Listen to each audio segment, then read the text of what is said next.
Vous êtes chef du service des urgences cérébrovasculaires à l'hôpital de la Pitié-Salpêtrière à Paris, présidente de la Société française neurovasculaire.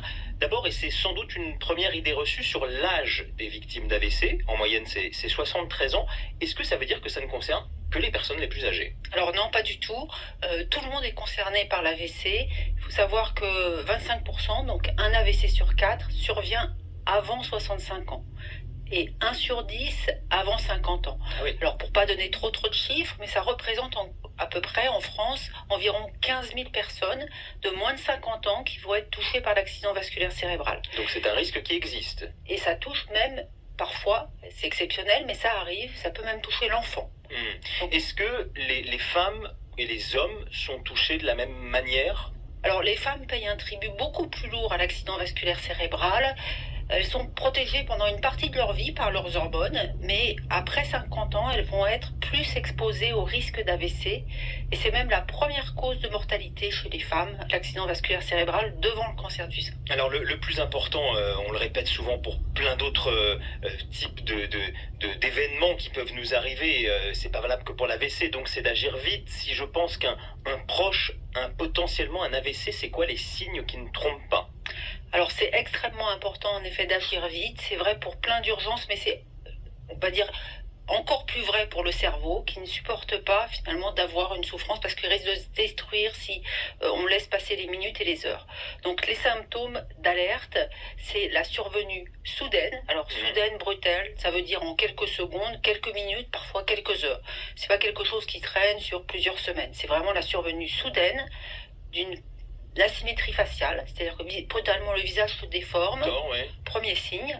Deuxième signe possible, c'est la perte de la force musculaire, donc une faiblesse qui va toucher un hémicorps, mais parfois uniquement le visage et le bras. Et puis troisième signe, c'est une perte du langage. C'est soudainement, on n'arrive plus à s'exprimer, on n'arrive plus à comprendre. Donc ça, c'est les trois principaux symptômes d'alerte. Et y compris d'ailleurs si c'est ou l'un ou l'autre peut-être. Alors ça peut être soit l'un, soit l'autre, soit ils peuvent être associés. Dans ce cas-là, j'appelle immédiatement le 15. Absolument. On dit que chaque minute compte, professeur, vous nous l'avez dit. On imagine que chaque minute qui passe, c'est un risque pour le patient. Pourtant, j'ai lu un article sur Internet qui dit, voilà, grâce au nouveau traitement, on aurait plus de temps pour agir. C'est une idée reçue, ça aussi? Alors, c'est vrai qu'on a plus de temps pour agir, mais on donne aux patients les meilleures chances de guérir si on intervient le plus tôt possible. Et l'idéal, c'est d'intervenir vraiment dans les 3 premières heures qui suivent l'accident vasculaire cérébral. Mais même au-delà de ces 3 premières heures, jusqu'à 24 heures, il y a des traitements véritablement très efficaces qui permettent d'améliorer le devenir des patients. Alors justement, on peut entendre, on peut encore lire parfois qu'il n'y aurait pas vraiment de traitement pour faire face à l'AVC. C'est pas vrai. Alors c'est depuis 20 ans, ce n'est plus vrai. Il y a des traitements qui sont extrêmement efficaces, notamment dans les AVC ischémiques, c'est-à-dire quand une artère se bouche et on a un patient qui est en train de faire ce qu'on appelle un infarctus cérébral, c'est un type d'AVC, c'est 80% des AVC. L'urgence, c'est déboucher l'artère. Et il y a des médicaments, des perfusions qui peuvent être mis, qui permettent de déboucher l'artère. Et il y a aussi la possibilité de monter dans les artères sans opérer, sans intervention chirurgicale, pour aller retirer un caillot dans le cerveau. Et c'est efficace. Et malgré tout, il faut quelquefois se réadapter après, que ce soit pour marcher, nager, conduire, parcours du combattant, quelquefois que Guillaume Robitsch, ancien directeur de la Fashion Week, retrace dans son livre Un AVC et devoir tout recommencer. Écoutez, son témoignage, il est recueilli par Alice Cachaner. C'est lors d'un dîner entre amis que la vie de Guillaume Robic va basculer. Il se passe que j'ai très mal à la tête, envie de vomir et que je perds l'équilibre. Quadragénaire, en bonne santé et sportif de surcroît, ce passionné de mode et de culture ne comprend pas qu'il est alors victime d'un AVC. Un vaisseau sanguin à l'arrière de son crâne est obstrué. Et donc je n'appelle pas les secours. Vous vous dites quoi à ce moment-là? Que je suis ivre, que j'ai trop bu, d'un très bon vin. Je pense que je suis bourré. Entre son manque de réactivité et des erreurs d'aiguillage à l'hôpital, Guillaume Robic ne sera opéré que 30 heures après son accident.